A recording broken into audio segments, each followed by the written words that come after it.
Nagwawala na si Inday mga kababayan, nawala na sa sarili po. Binira ng todo si Martin Romualdez, si Lisa Marcos, pati yung ating Pangulong Bongbong Marcos. Nagbitaw mga kababayan ng mga matitinding salita at mga aligasyon.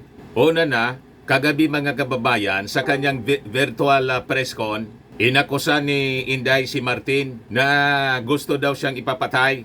O ngayon, early in the morning mga kababayan ngayon, biglang nag-live sa social media itong si Inday at nagpaulan ng masasamang salita. Binakbakan ng binakbakan yung first family at lalo na po si Martin Romualdez. Habang nandun siya mga kababayan sa House of Representatives kasi sumugod siya sa Congress para samahan yung mga na-contempt. Lalo na po si Attorney Zulaika Lopez, yung kanyang Chief of Staff. Yung kanyang Chief of Staff mga kababayan na si Zulaika Lopez, Attorney Zulaika Lopez, nag-live din po para sabihin mga kababayan na may sumugo daw na mga individual sa kanyang detention cell. O ito po yung report ng Manila Bulletin. Several individuals late Friday night allegedly barged into the detention room of Vice President Sara Duterte's Chief of Staff, Zulaika Lopez, at the House of Representatives. Ako, tingin ko mga kababayan, kaya sumugod si Inday Sara sa Congress. Sabi nga niya, by her own admission mga kababayan, nag-meeting sila kung ano yung mga dapat gagawin. Ito na yung plano nila para gatungan ang emosyon ng ating mga mamamayang Pilipino, lalo na ng kanyang mga supporters, para samahan siya sa pagsugod sa Kongreso at pressurein ang Congress na itigil ang investigasyon sa pagwaldas ng confidential funds ng Office of the Vice President at saka baka ultimately ang plano mga kababayan to stage people power para pabagsakin yung ating administrasyon. Ito'y mga analysis ko lang po mga kababayan kasi makikita po ninyo, nagsimula ng nananawagan ng support yung kanyang mga vloggers. Nagpapakalat na po sa social media na nananawagan na samahan si Inday sa Kongreso matapos itong sumugod po sa Congress. So malamang sa malamang ito yung kanilang game plan. Ito yung kanilang drama. O ngayon, si Zulaika Lopez itinakbo po sa Veterans Memorial Hospital. Ayan po yung report ng UNTV kanina lang. 3 o'clock in the afternoon, in the morning kanina. O sabi diyan, dinala sa Veterans Memorial Hospital si Attorney Zulaika Lopez dakong alas 3 ng umaga ngayong Sabado dahil umano sa panic attack. Kasama ni Lopez na sumakay sa ambulansya si Vice President Sara Duterte. Ito'y matapos ipag-utos ng House Committee on Good Government and Public Accountability na ilipat si Lopez sa Women's Correctional Institution sa Mandaluyong City. Si Lopez, ang Chief of Staff ni VP Sara, ay idinitini sa Congress matapos ma-cite in contempt sa nakaraang hearing ng Kamara sa confidential fund ng OBP. Nasa HOR naman ang pangalawang Pangulo upang ito ay samahan sa mga gabi ng pananatili sa House premises. Bagaman formal na humiling ng paintulot si BP na payagan siyang manatili doon, partikular na sa opisina ng kanyang kapatid na si Congressman Paulo Duterte, hindi ito pinayagan ng HOR dahil labag umano ito sa security protocol ng Batasang Pambansa. That was the decision of the members of the committee. We do not decide alone. Security risk na po kasi sa Congress because the BP does not want to leave the premises. The Congress does not have the capability to secure the BP and the Congress at the same time. Payag ni 3rd District Manila Congressman Joel Chua, chairman ng committee na nag-iimbestiga sa confidential funds. Maling paggamit ng confidential funds ni Inday. O ngayon, kung ako itatanungin ninyo mga kababayan kung ano yung analysis ko, tingin ko po ang lahat ng ito is scripted. Parte ito ng drama nila para i-pressure yung Congress na itigil yung investigasyon sa confidential funds ni Inday at sa kagatungan po ang damdamin, ang emosyon ng mga mamamayan, mga supporters nila para sumugod na rin sa Congress. Alam na ninyo ang agenda. Di ba? Hindi man nila tinatago yung agenda. Hindi lang si Speaker yung target nila, kundi ultimately yung Palasyo Malacanang. Kasi nga po, hindi na sila ipon ng mga tao at natigil na po yung maisog rally. Kasi natigil na po yung Pogo at nakakulong na po si Pacquiao. So gumagawa sila ng senaryo mga kababayan para mangyari ang panibagong people power. Yun ang ating nakikita ngayon. Pakinggan na ninyo po mga kababayan kung gaano katindi yung atake na ginawa ni Inday laban kay Speaker Martin at sa first couple, ating Pangulong Bongbong at Lisa Marcos. Ito po si Inday, nagliliyab ang mga mata sa galit mga kababayan. To get the votes of people.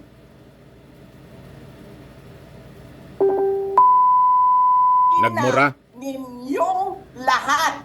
Martin Romualdez, Lisa Marcos, Bongbong Marcos. Matindi po.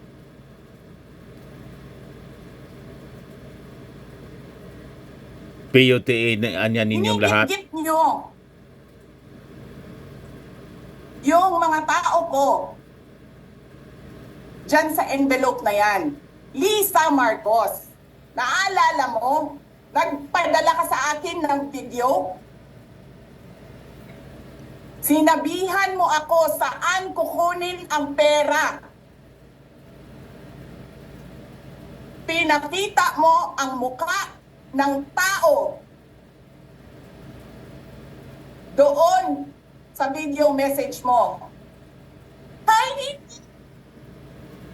May problema talaga po. she's been working with us for the longest time. We trust her. Problem child po talaga po. You sent me written instructions Kitang-kita sa pagmumuka about money. at mga aksyon niya po. Millions a month. Unstable. Anong nakalagay doon sa envelope? DepEd. Anong ginawa ko? Binigay ko sa DepEd. Na mo pa.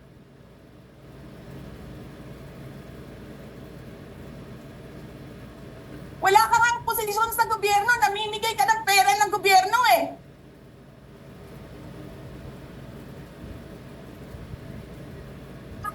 Sira ito, yung tangal ng mga kasama ko sa office of the Vice President. Sasabihin nyo sa mga tao, nakaw yan, confidential funds yan. Niwala nga kayong isang proof na confidential funds yan. Naniwala lang kayo sa isang babae na ang pangalan ay Gloria Mercado na nagsabi confidential funds yan, na hindi nyo nga nilabas na wala pang confidential funds, meron ng white envelope. Kasi 2022 pa lang, ang ina mo ka, Matindi po. may utos na ng pera sa DepEd. Tapos kami yung nagsisinungaling. Nagpipigil ako eh. Kasi gusto ko lang magtrabaho. Gusto ko lang tapusin nyo na yung ng show ninyo dyan sa House of Representatives para makabalik na kami sa trabaho namin. Total meltdown mga kababayan. Ang sabi ko sa mga nagmamahal po kay Inday, you have to seek professional help. Kung totoong mahal ninyo si Inday, you seek professional help. Pag hindi po, sa ginagawa po ni Inday, lalong napapasama yung kanyang pagkatao. I think sa ginawa niya ngayon, tinuldo ka na niya lahat ng kanyang pangarap sa politika. Tinapos na niya, mga kababayan, dahil sa issue ng confidential funds na hindi niya maipaliwanag. O ito siya, mga kababayan. Kasi namin ng pera. Mag-eleksyon na kasi. Pakisabi kay Sara ha. Hindi ko naman gusto itong ginagawa ko eh. Eh putang ina, hindi mo pala gusto ginagawa mo eh. Bakit mo sinisira pangalan ko? Joel Chua. Pati si Joel Chua, si Congressman, pinagmumura. Ganyan. Ganyan ang bansa.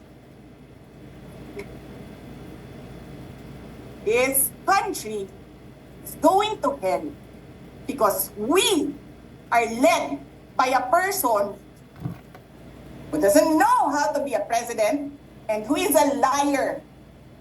Alam nyo anong Parang problema ko baliktad. na sinungaling siya? Tinanong ko, dalawang businessman. Matagal na sa negosyo ng bigas. Because I was concerned. This is a campaign promise. 20 pesos na kilo ng bigas. And so, I really sat down and talked to a businessman. Sabi ko, sabihin mo sa akin, kung magagawa ba yung 20 pesos? Sabi niya, hindi. Napaka-imposibleng gawin yan.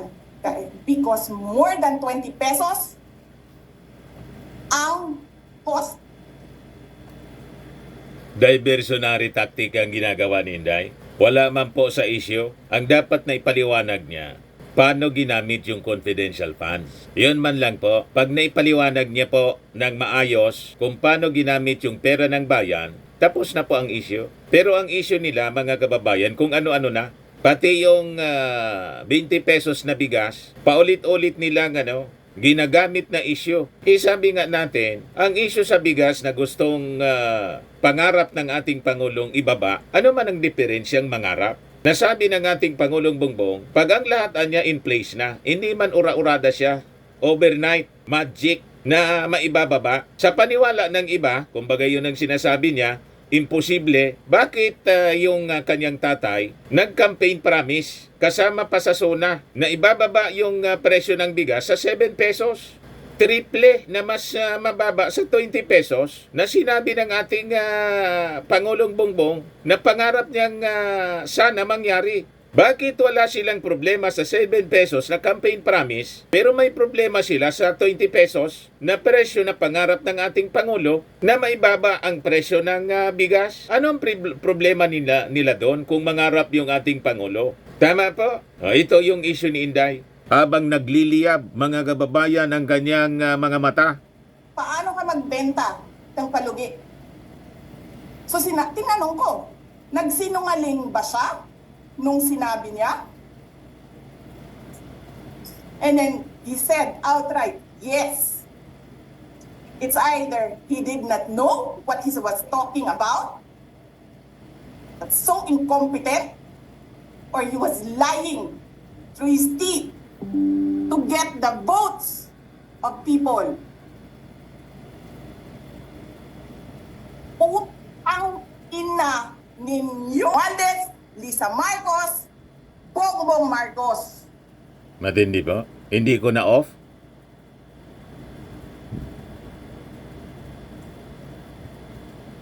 Either hinigit nyo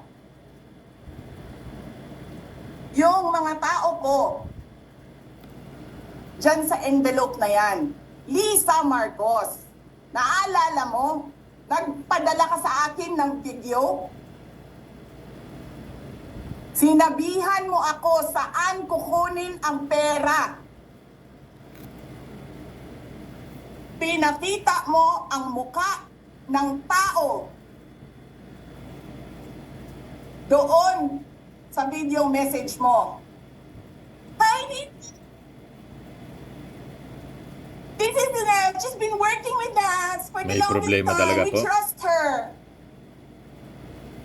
You sent me written instructions about money. Millions a month. Total meltdown po, Anong si Inday. nakalagay doon sa envelope? DepEd. Anong ginawa ko? Binigay ko sa DepEd. Utak na mukha.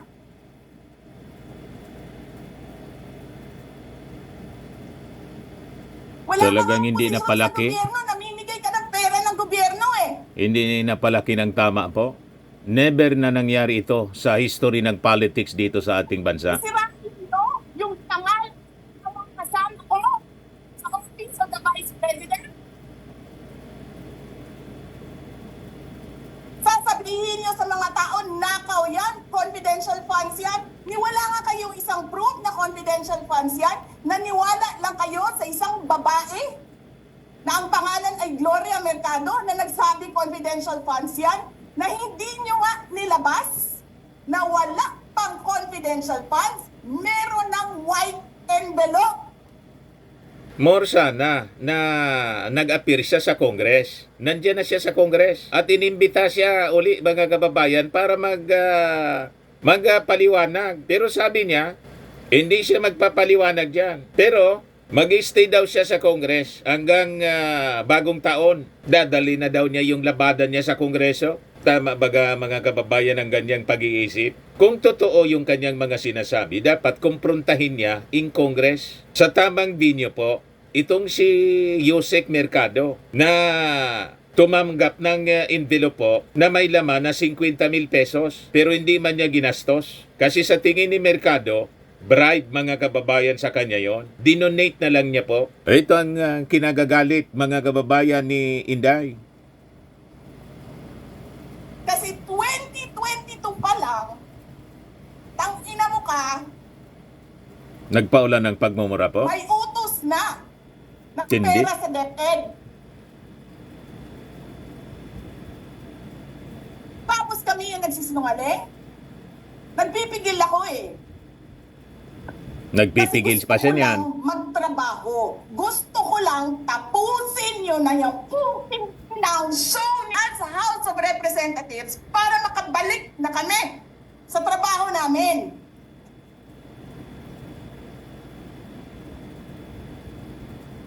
Tapos ganyan ang gagawin ninyo sa amin dahil hindi kami sumusunod sa inyo, dahil ayaw na namin tumulong sa inyo.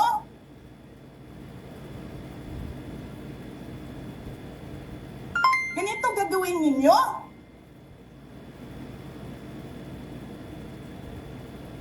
Presidente ka, may speaker ka na involved sa bribery ng Supreme Court justices. May video, may kaso, may witnesses. Hindi mo tinanggal yung speaker mo. Pinabayaan mo siya abusuhin ang pera ng bayan. Paikot-ikot sa Ilabas niya dapat sa tamang forum yung mga aligasyon niya. Hindi sa video po na ganito. Di ba?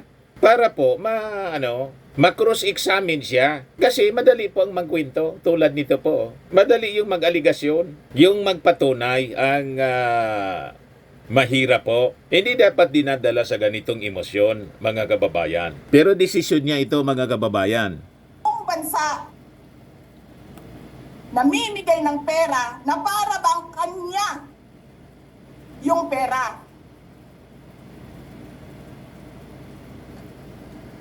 Ang tinutumbok niya, yung mga ayoda, yung tulad ng pinamimigay dito sa mga nasalanta ng bagyo. Ano ba yung diferensya noon? Dapat nga matuwa siya kasi hindi pinababayaan ng ating gobyerno yung mga nasalanta tulad ng El Nino noon. Kaya may ayuda para sa mga farmers, fisher folks, and families. Tulad ng AKAP, AIX, TUPAD. Kailangan ito dahil po nasa krisis po tayo. Una, tinamaan tayo mga kababayan ng pandemonyum. Nilockdown ng kanyang tatay, yung economy, bumagsak ng bumagsak po. Ang daming mga nawala ng trabaho.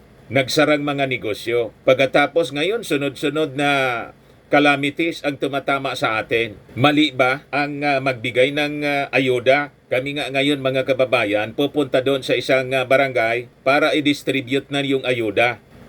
So, tingin ni Inday po, mali. Ang tingin nila ng mga DDS po, ng mga Duterte, vote buying. Paano naging vote buying po siya? Matagal pang eleksyon. Next year pa ang eleksyon. At ang 2028 election po, 4 years away pa. Paano naging vote buying po ang ganyan? Na right after na manalo yung ating Pangulong Bongbong Marcos, as part of the campaign promise, ito yung kanyang ginagawa. Tinutupad lang po niya. Minamasama po ni Inday. Yan o, galit na galit siya.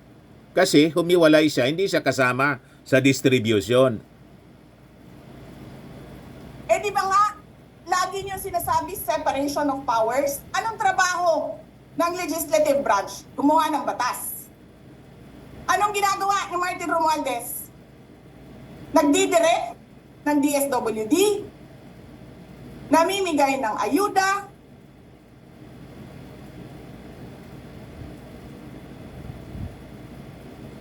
nagsasabi kung anong bibigay, anong ibibigay, anong gagawin, sino ba ang presidente dito? Ano ang problema niya doon? Si Martin Romualdez, bilang Speaker of the House, pinalawak lang niya yung kanyang trabaho. Unang-una, yung Congress, sila yung may power of the purse. Sinisiguro lang ng Congress, tama yung paggamit. Yung mga ayuda na binadget nila sa DSWD, yung ahix tupad, sinisiguro ng Congress nakakaabot doon sa mga intended beneficiaries. Anong problema niya? Siya dapat tumutulong sa ating Pangulo. Humiwalay siya. Kaya si Martin ang naging active na kapartner ng ating Pangulong Bongbong bilang number 4 official ng ating gobyerno at pinsan ng ating Pangulo. Anong mali doon? Ang daming problema ng ating bansa. Hindi makakaya kung ang Pangulo lang ang gumagalaw. Siya, saan siya nagpupunta sa panahon mga kababayan ng calamity? Alam na natin, di ba sa Germany? O ngayon, kumusta naman yung sabi niya, relief operations? Naramdaman ba ng ating mga kababayan? Di ba hindi? Kasi mas ginugugol niya yung panahon sa kung ano-anong mga hindi man importanteng bagay tulad ng 89th anniversary ng Office of the Vice President. Mas inuna pa nga niya yun kaysa ipaliwanag kung paano niya ginastos yung confidential funds sa Congress. Tapos ngayon, bigla niyang sinugod yung Kongreso at gusto niyang magdala ng labada, ayaw nang umalis. Inang iniimbita siya, hindi siya pumupunta. Nang hindi siya iniimbita tulad ng Quadcom, hindi man siya party doon, pumunta. Ano ba talaga ang nangyayari sa kanya? Bakit ganyan ang kanyang pag-ugali? Yan po, mga kababayan. Nagpuputok ang butsi ni Inday.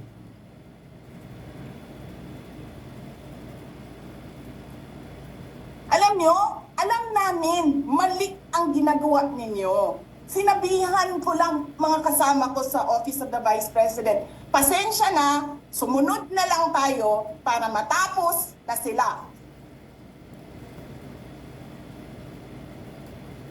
Anong sumunod? Hindi man kayo po sumusunod. Kayo yung iniimbita tapos ayaw ninyong mag-attend. Formal yung invitation. Hindi man maipiliwanag ng mga tao mo yung paggastos ng confidential funds. Ang itinuturo po, 2 tao ang may alam. Yun ang sinabi ng tinanggal po ninyo na spokesman, si Powa, si Michael Powa. Yung may mga alam na dapat sana yun ang nagpapaliwanag. Ayon, na-contempt po.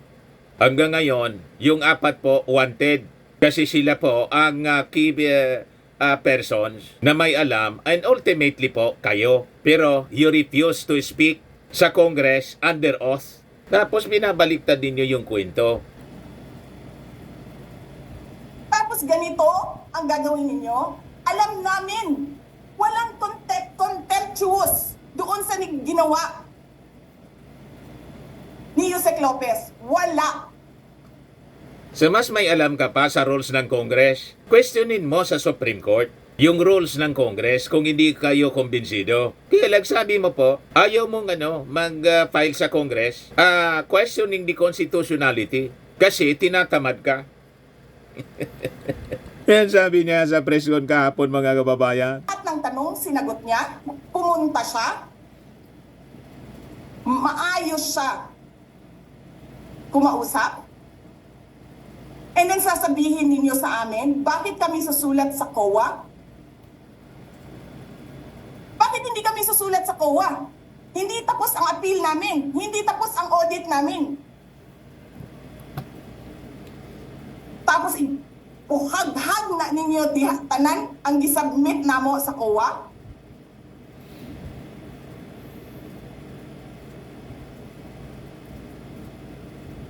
Tama ba yun? Sa Congress mo dapat yan sinasabi. Video of Chairman Gamaliel Cordoba. Sinasabi niya, mali ang ginawa niya. Tama ba yun? Ikaw ba ang auditor? Ikaw ang appeals. Wala pa kaming audit? Sasabihin mo na mali kami?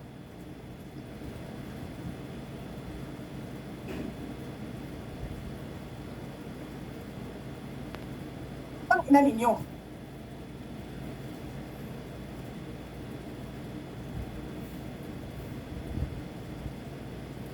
Hindi pa kayo nakakita ng kalaban na tulad ko. Nagbanta na po. Nagpigil ako na nagpigil.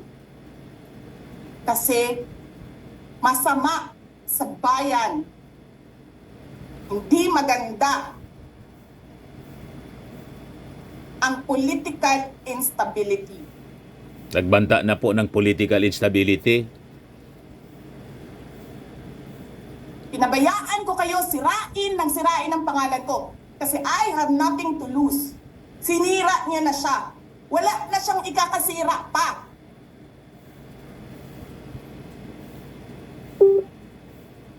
Tapos ganito ang gagawin niyo.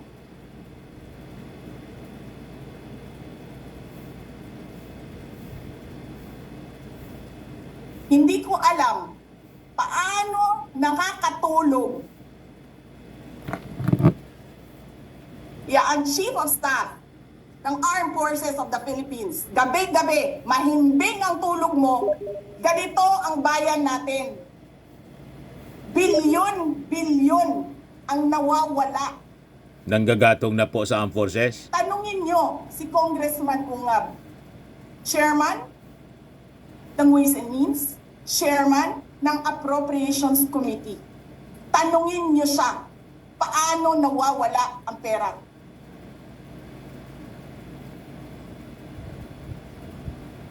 Paano nyo ginagel ang pera ng Department of Education? Martin Romualdez. Inattach nyo ang projects na hindi man lang dumaan sa paaralan, sa SDS, sa region, even sa central office. Basta na lang listahan ng mga congressman. 19 billion. Tapos, nung 1 billion na lang ang naiwan sa DepEd, anong ginawa nyo? Kinuha nyo ang 5 billion sa repairs, nilipat nyo para mukhang lumaki ang pera.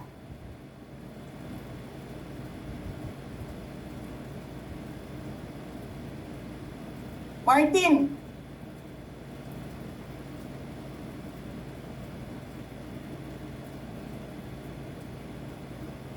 nangangampanya tayo. Nakasakay tayo sa eroplano. Magkatabi tayo.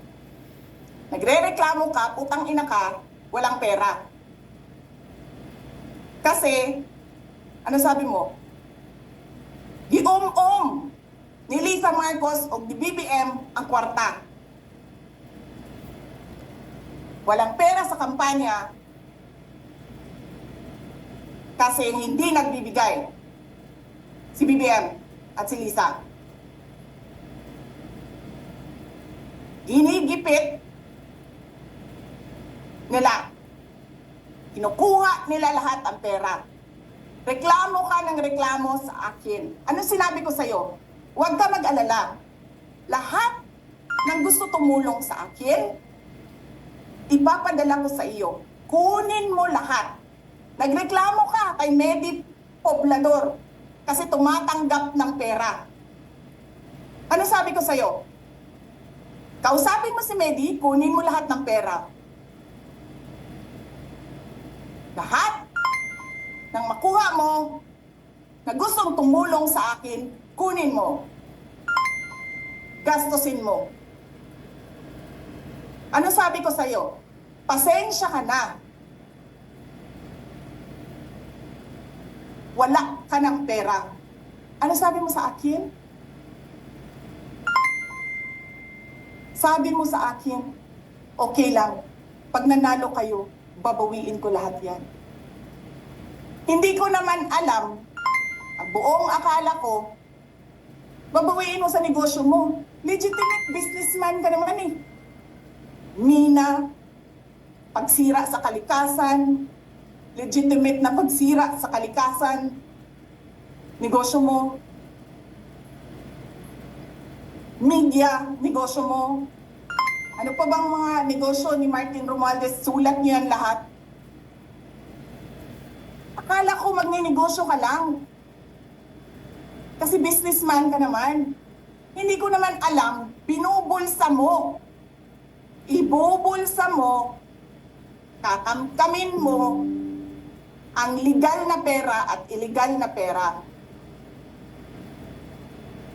Tanggap ka sa illegal, tanggap ka sa pogo. Binaliktad po? Pinaalis nyo lahat ng kompetisyon ninyo, naiiwan ang pogo mo. Tanggap ka, pogo. May nagsasabi pa, tumatanggap ka sa smuggling, sa droga. Parang yung lumabas sa Quadcom investigation mga kababayan sa issue ng droga na ibinato ni Trillanes sa kanyang tatay. Ito ngayon yung binabato ni Inday. Ang inaakusa na si Martin. Pati sa Pogo. Matindi po. Tapos kuha ka dito sa National Treasury. Akin ito, akin ito. Babawiin ko lahat.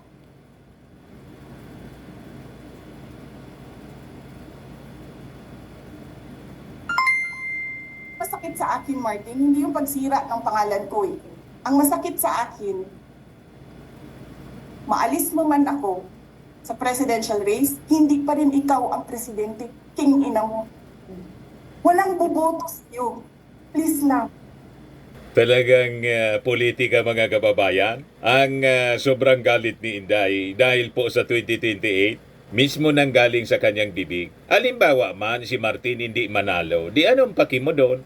Di ba? Lahat naman ng politiko nag-ambisyon ng mataas na posisyon. Tulad ng pagiging Pangulo. Everyone has the right. Bastang kwalipikado. Di ba? So anong problema mo doon? Kung hindi siya manalo, halimbawa, yan ang sinasabi mo, problema mo ba yon? Si Martin nga, hindi nagpo-problema. Sige lang ang trabaho. Pinoproblema ni Inday, oh. Ang sakit na ng ulo niya sa pagpo-problema ng hindi niya problema. Yung problema niya, hindi man niya hinaharap ng maayos. Pinapaliwanag siya kung paano ginastos yung confidential funds na milyon-milyon in 11 days, 125, umiiwas siya. Sinasagot niya sa pamamagitan nito at sa presscon. Yan ang problema, mga kababayan ng mga mamamayang Filipino. Wala.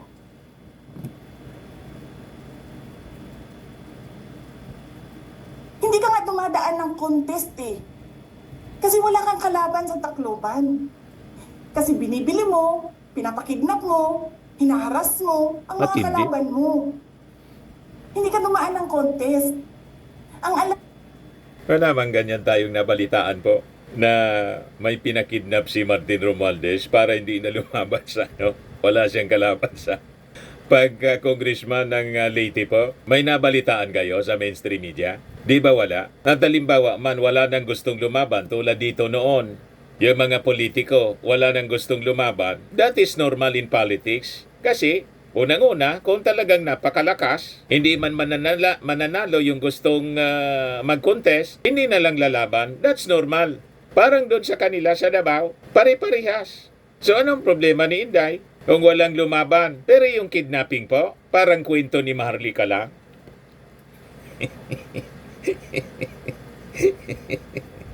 Baka naggumawa ng script nito si Maharlika. Ituloy natin yung pag-usok ni Inday.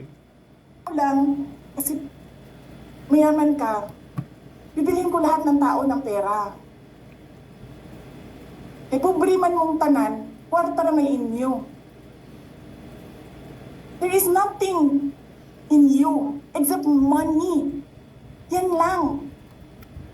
Yung election po, kailangan talaga ng pondo. That is normal. Paano ka iikot? Kaya nga may mga allowed campaign donors. Kailangan na i-report mo yan sa COMELEC. Walang masama ang tumanggap ng campaign donations. That is allowed under the law. At yung kung ikaw politiko, tumakbo ka, wala kang pera, labas mo yan, nuisance, kasi hindi mo man kaya na mag-ikot at gumastos para sa mga tarpaulin at advertisement ng mga radyo, telebisyon na napakamahal.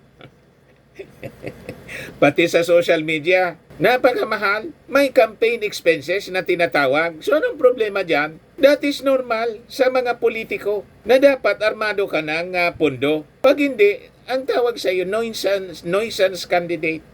Wala kang capability to run and win an election. Sumali ka pa sa eleksyon na wala ka mang kapital.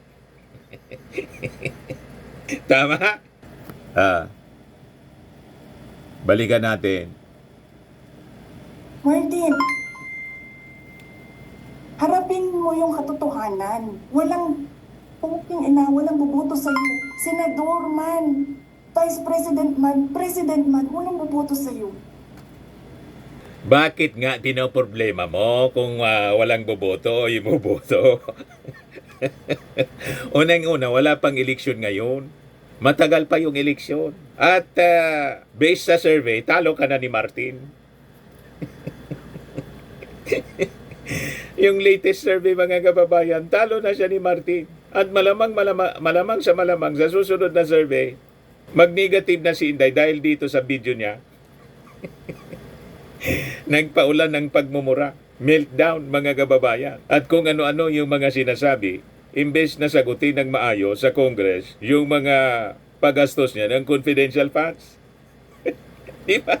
Pinoproblema mo yung pagpanalo ni Martin, hindi yung mga nagsasabing kakandidato siya sa pagkapangulo. Hindi ko nga alam kung mananalo ka pa ngayon sa Tacloban eh. Yan ang problema mo kung matalo. Hindi na.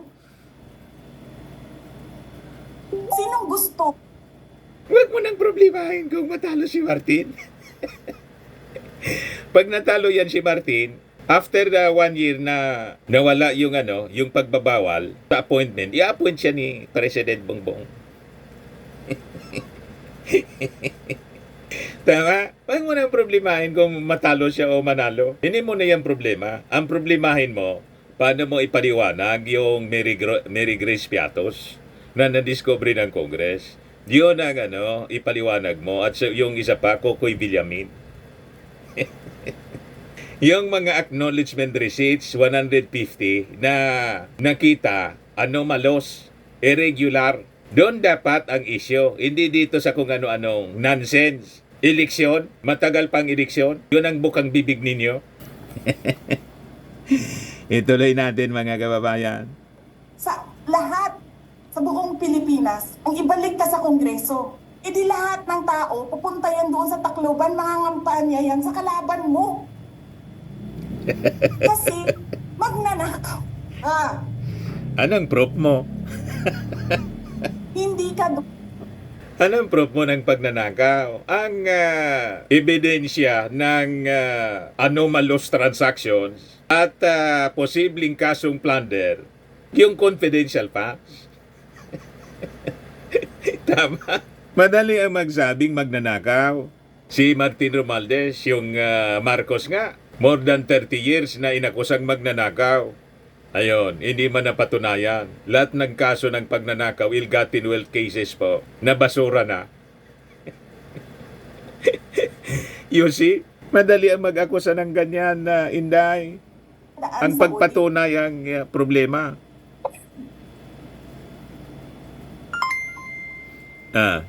Sige pa. Milyon-milyon, buwan-buwan, certification lang ng congressman. 1 million, 2 million, pirma lang. Alam nyo, bakit alam ko? Kasi may MA din ako.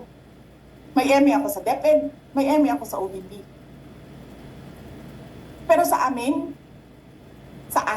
nire-require ako ng resibo ng COA. Pero alam ko, certification lang ang kailangan. Pero nagko-comply ako. Bigay nyo lahat ng resibo. Pero ikaw, pirma mo lang, hindi mo nga ata pirma yan, pirma lang ng staff mo yan. milyon-milyon dyan sa Committee on Accounts. Lumalabas ang pera. Pirma nyo lang. Walang nag-audit sa inyo. Sino ang nag-audit ng confidential funds ng Office of the President? Wala.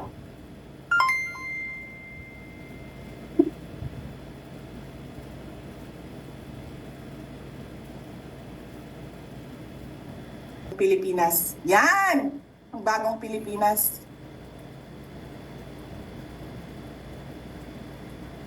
Milyon-milyon dyan sa Committee on Accounts. Lumalabas ang pera. Pirma nyo lang. Walang nag-audit sa inyo. Sino ang nag-audit sa United States of America?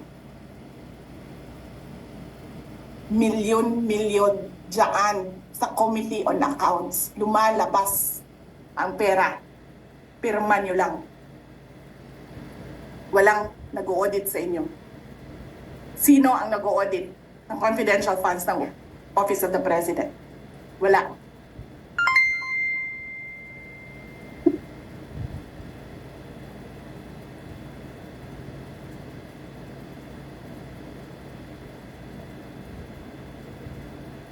Yan ang Pilipinas. Yan ang bagong Pilipinas.